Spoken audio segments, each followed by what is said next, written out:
Master stroke में अब बात मजहब के वायरस की करना जरूरी है। यूपी में पकड़ी गई धर्मांतरण की फैक्ट्री से जुड़े कुछ सनसनीखेज राज हमारे सामने आए हैं।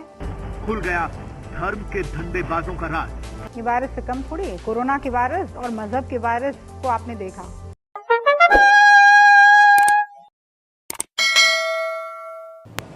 दोस्तों नमस्कार। बॉर्डर पर तनाव है क्या? पता करो देश में चुनाव है क्या?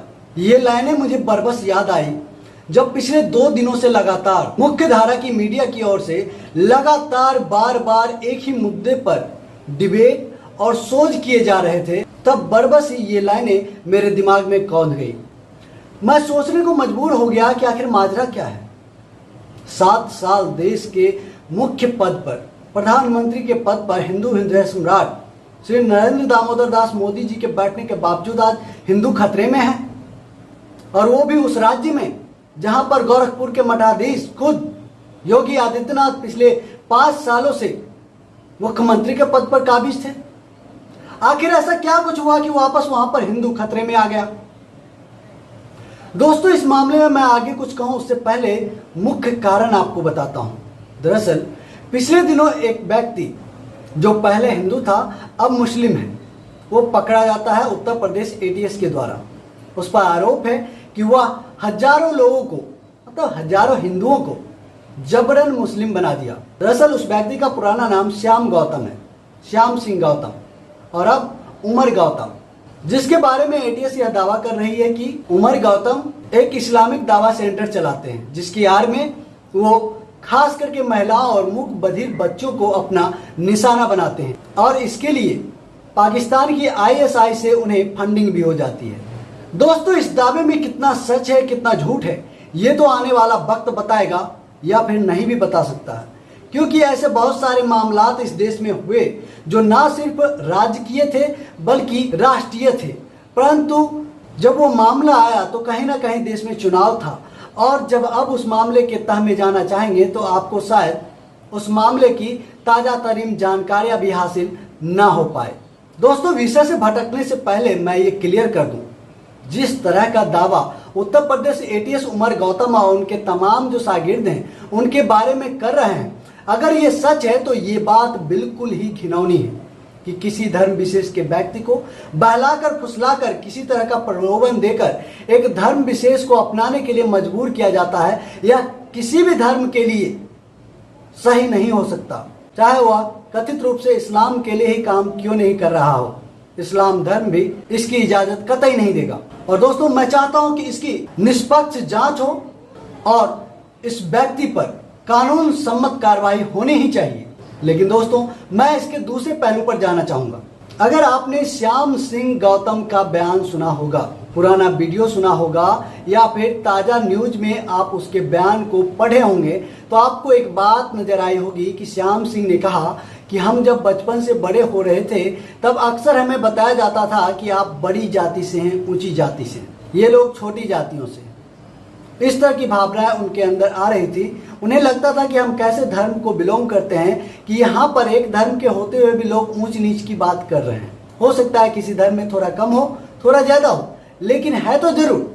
अगर ऐसा नहीं होता तो हर धर्म के लोगों का सर्वांगीण विकास आज तक क्यों नहीं हो पाया? अगर आप डेटा निकालेंगे तो इस धर्म के धंधे का असली पर्दाफाश वहीं हो जाएगा। चाहे ये धर्म का धंधा मुस्लिम करे, हिंदू करे, ईसाई करे, पारसी करे, जैन करे, कोई भी करे। आज हर धर्म में 2 धर्रे चल रहे हैं। एक धर्म के सहारे पर अपने दत्यानुसी सोचों के अनुसार अपने परपंचों को सिद्ध करने की होड़, और दूसरी ओर इस धर्म के सौदागरों के द्वारा किनारे लगा दिए गए वो सच्चे लोग जो सचमुच धर्म की बात करते हैं, ईश्वर की बात करते हैं, अल्लाह की बात करते हैं, समानता की बात करते हैं। लेकिन उमर गौतम के इस दलील के बावजूद भी मैं इस बात को अलाउ नहीं करूंगा, इस बात के लिए उसे माफ नहीं करूंगा कि वो धर्म का धंधा करने के लिए अपना ऑफिस खोल ले और एक धर्म विशेष के लोगों को कन्वर्ट करे। लेकिन दोस्तों, इसका एक दूसरा पहलू भी आपको देखना होगा। अगर इसी जगह पर कोई मुसलमान, कोई ईसाई 10, 20, 50 की संख्या में आकर हिंदू धर्म ज्वाइन करता, हिंदू धर्म में शामिल होता, तो ये मीडिया वाले, ये न्यूज़पेपर वाले क्या उस पर लिखने की ये जहमत उठाते? क्या हिम्मत करते कि धर्म का धंधा धर्म के धन्यवाद नहीं कर पाते, हालांकि ऐसा करना चाहिए। और दोस्तों अब चलिए हम चलते हैं, आखिर ये मामला इस वक्त इतना गर्म क्यों है, आखिर ये राष्ट्रीय मीडिया के मुख पर इतने जोर से चिपक क्यों गए। इसकी कहानी शुरू होती है आज से 3 महीने पहले, जब कोरोना का दूसरा लहर देश में शुरू हो गया था। वही वक्त है जब आरएसएस ने उत्तर प्रदेश में होने वाले चुनाव को देखते हुए उत्तर प्रदेश में अपना आंतरिक सर्वे शुरू किया था। सर्वे हुए और रिजल्ट भी आए। जब परिणाम बाहर आया तो उत्तर प्रदेश से लेकर दिल्ली की सिंहासन भी हिल चुकी थी। और हिले क्यों नहीं, अभी ममता बनर्जी ने पश्चिम बंगाल में जो धूल चटाई थी उसकी धुंध भी तो अभी छटी नहीं थी। सबको पता चल गया कि उत्तर प्रदेश में योगी आदित्यनाथ की सरकार वापसी नहीं करने जा रही है।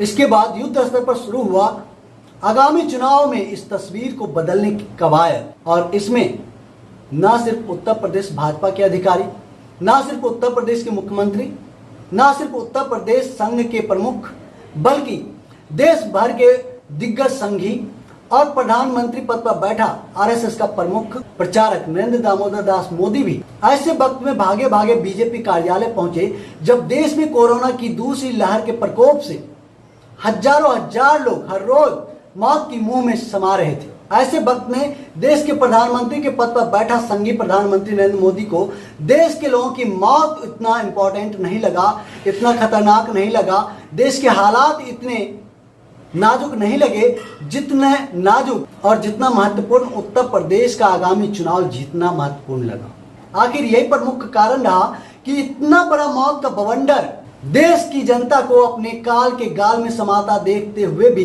प्रधानमंत्री पद पर बैठा नरेंद्र दामोदर दास मोदी और गृह मंत्री अमित शाह जेपी नड्डा को साथ में लेकर मोहन भागवत के पास पहुंचे बीजेपी हेडक्वार्टर न्यू दिल्ली और घंटों लगभग 4 से 5 घंटे वहां पर बैठकर मंथन किया गया कि आखिर इस परिणाम को कैसे बदला जाए। ऐसे वक्त में जब मोदी देश भर में लाखों लोगों की जिंदगियां छीनने वाले नरसंहारी बन चुके थे, ऐसे वक्त में जब ब्रांड मोदी धूल फांकती नजर आ रही थी, ऐसे वक्त में आरएसएस और बीजेपी अपने तर्कस के तमाम तीरों को आजमाना शुरू किया।